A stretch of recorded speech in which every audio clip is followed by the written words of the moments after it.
ہم سڑک کنارے کہیں پیدل جا رہے تھے۔ اسی اثنا میں ایک گاڑی رک گئی۔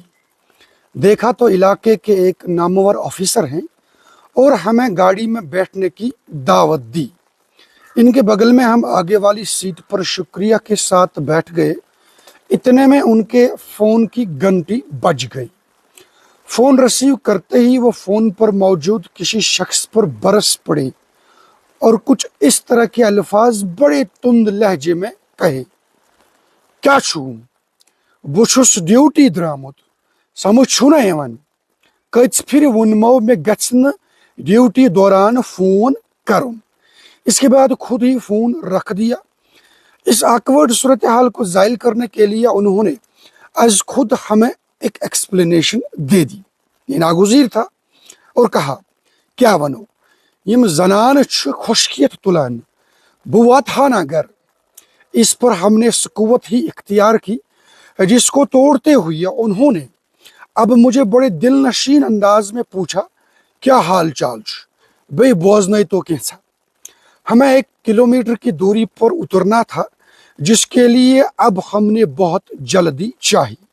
گاڑی سے اترنے کے بعد ہمارا آن جناب کے بارے میں نظریہ ہی بدل گیا، کیونکہ باہر کی دنیا میں خاص کر اپنے دفتر میں وہ بظاہر خندہ پیشانی سے پیش آتے ہیں، لیکن اپنے گھر والوں سے خاص کر اپنی بیوی کے ساتھ اس طرح ظالمانہ انداز کے ساتھ پیش آنا ہمارے لیے چمانے دارت تھا۔ المختصر، اس طرح کے انسان آپ کو اپنے آس پاس میں بھی ملیں گے، کثیر تعداد میں ملیں گے، جو اپنے دوستوں کے ساتھ، آفس میں کولیگز کے ساتھ، اسی طرح سے سماجی رسومات میں رشتہ دار یا ہمسائیوں کے ساتھ بڑے زبردست طریقے سے پیش آتے ہیں، لیکن بیوی بچوں اور والدین کے ساتھ یا جو ان کے ماتحت ہوتے ہیں کبھی بھی دل کھول کر پیش نہیں آتے۔ یاد رہے کہ اس طرح کے انسانوں کے اندر بہت سارا شر موجود ہوتا ہے۔ آپ کی وجہ سے بھی اگر ان کے کمفرٹ میں کبھی خلل واقع ہو جائے تو آپ کو گالیاں دینے سے بھی نہیں چوک جائیں گے۔ ان کے قول و فعل میں آپ کو یہ تضاد دیکھنے کو مل جائے گا، اور یہ لوگ بس شرافت کا ایک ناٹک کر رہے ہوتے ہیں۔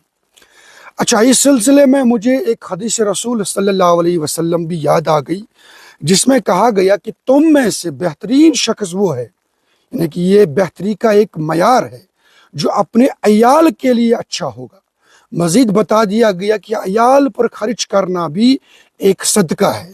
رہی بیچاری وہ عورت، تو ان کی صورتحال کو دیکھ کر مجھے اب یہ سمجھ میں آیا کہ کیوں کر ہمارے آقا صلی اللہ علیہ وسلم نے اس دنیا سے کوچ کرتے وقت بھی لوگوں کو اپنی بیویوں کے بارے میں ڈرایا اور ان کا حق ادا کرنے کی تلقین کی۔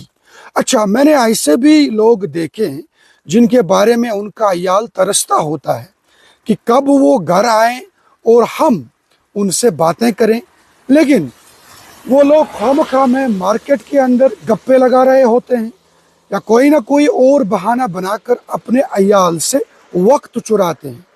کہنا مقصود یہ ہے کہ جو شخص اپنی بیوی کو، اپنے بچوں کو اور اپنے والدین کو وقت نہ دیتا ہو اور ان کی عزت نہ کرتا ہو، اس کے اندر کسی قسم کا خیر موجود نہیں ہے۔ ایسے انسانوں کے باہر کے حرکات و سکنات کسی ناٹک سے کم نہیں ہوتے۔ جزاک اللہ خیر۔ السلام علیکم ورحمۃ اللہ۔